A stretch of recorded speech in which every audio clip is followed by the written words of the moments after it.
Acha kubana mkojo mara moja. Hivi unajua watu wengi sana wamezoea kubana mkojo aidha akiwa kwenye meeting au akiwa safarini. Sasa kama wewe ni mwanaume na ni mtu mzima, kadri unavyozidi kubana kibofu cha mkojo, ndio unaenda kuongeza kasi ya tatizo kwenye kibofu chako cha mkojo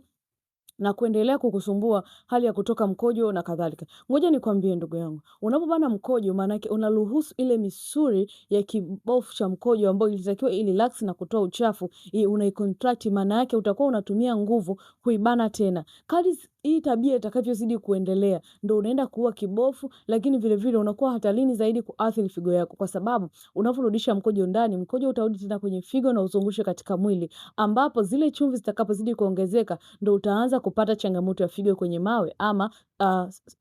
salt crystal, ambapo ni changamoto za watu wengi sana ambao tayari sasa hivi wameingia katika tiba ya kutibia kuondoa mawe kwenye figo bila kujua baadhi ya sababu ni hiyo hapo. Kama wewe ni mtu ambaye una changamoto ya tezi dume, nguvu za kiume, ama una changamoto zozote za figo ama changamoto ya kibofu cha mkojo, hakikisha unanitafuta sasa ili niweze kupa mwongozo na tiba sahihi ya asili itakayoweza kuondoa tatizo lako na kurudisha kuwa na amani tena.